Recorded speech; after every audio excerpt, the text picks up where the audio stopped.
God did not make two classes of children. Every child is sacred, and that's what you got to remember. And the civil rights movement was based on the needs and the courage of black parents. And poor black parents lost their homes, lost their jobs in order to desegregate this, give their children a better life. And here we are watching our children go backwards.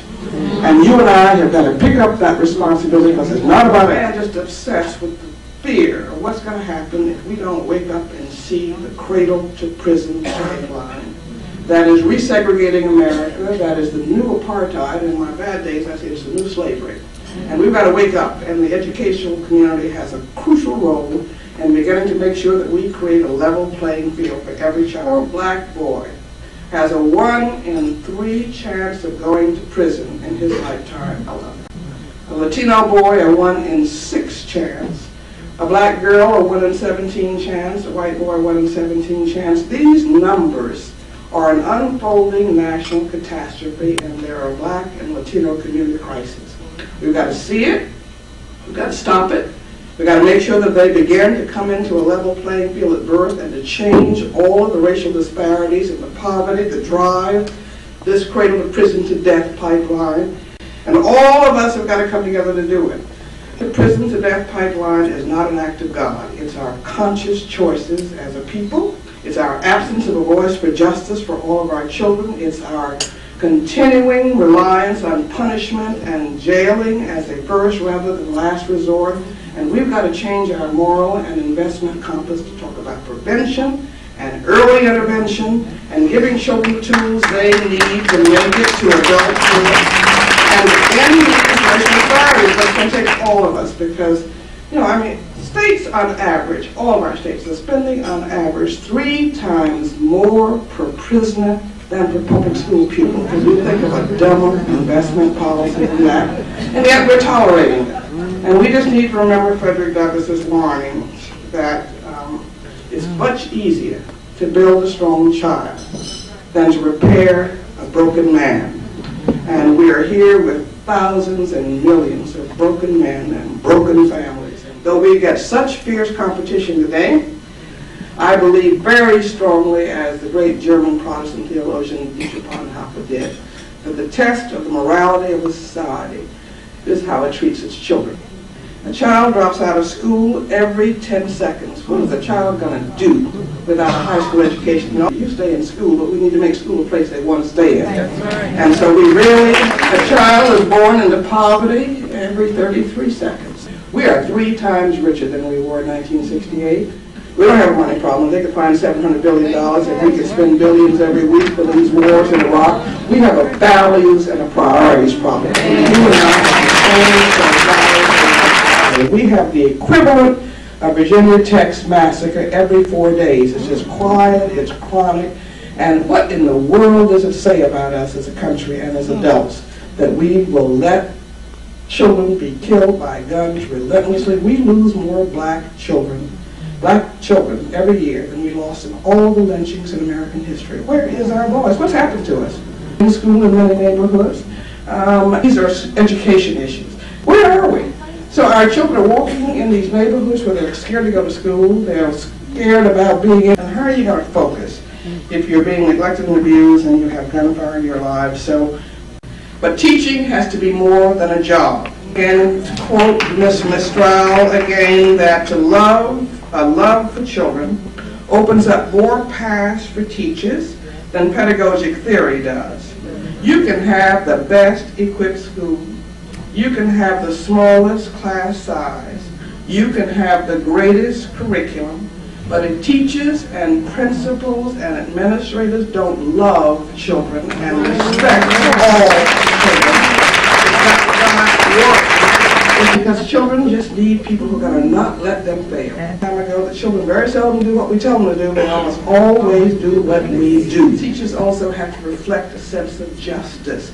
Because where are they going to learn about justice if the key people in their life? Be very careful in our dealings with children about the values that we reflect. And I'm often asked, why are these children doing all these terrible things, and why do we have this for children? Big children. We don't have a children's problem, we have an adult problem. And we adults need to make sure that we are reflecting the values and the sense of justice that our children need to learn the advantage of it, and that we lift those children left behind, and we can do it in America. And you and I have got to make sure that we do achieve, because we have pushed so many of our children into the tumultuous sea of life in small and leaky boats without survival gear and compass. And I hope that God will forgive us. I hope our children will forgive us. And I hope we will seek and honor that forgiveness need by giving all of our children, every child, the anchors of faith and love, the rudders of purpose and hope, the sails of health and education, and the paddles of strong families and communities to keep them safe and strong when life's sea gets rough, and life's sea is very rough for millions of our children, and it is the responsibility of adults to make them able to reach safe harbor.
They understood that unjust laws needed to be overturned, that legislation needed to be passed, and that presidents needed to be pressured into action. They knew that the stain of slavery and the sin of segregation had to be lifted in the courtroom and in the legislature and in the hearts and minds of Americans. They also knew that here in America, change would have to come from the people. It would come from people protesting lynchings, rallying against violence.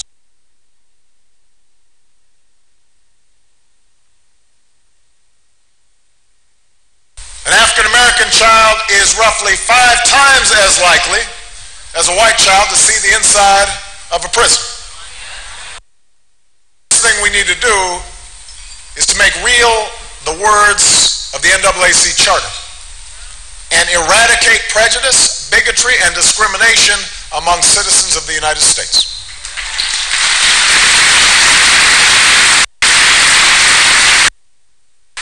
In the 21st century, when so many jobs will require a bachelor's degree or more, when countries that out-educate us today will out-compete us tomorrow, a world-class education is a prerequisite for success.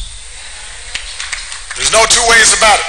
It's because there is no stronger weapon against inequality and no better path to opportunity than an education that can unlock a child's God-given potential. African-American students are lagging behind white classmates in reading and math, an achievement gap that is growing in states that once led the way in the civil rights movement. Over half of all African-American students are dropping out of school. The state of our schools is not an African-American problem, it is an American problem. Because if black and brown children cannot compete, then America cannot compete. And by the way, it means we need to be there for our neighbors' sons and daughters. We need to go back to the time, back to the day when parents saw somebody saw some kid fooling around, and it wasn't your child, but they'll whoop you anyway.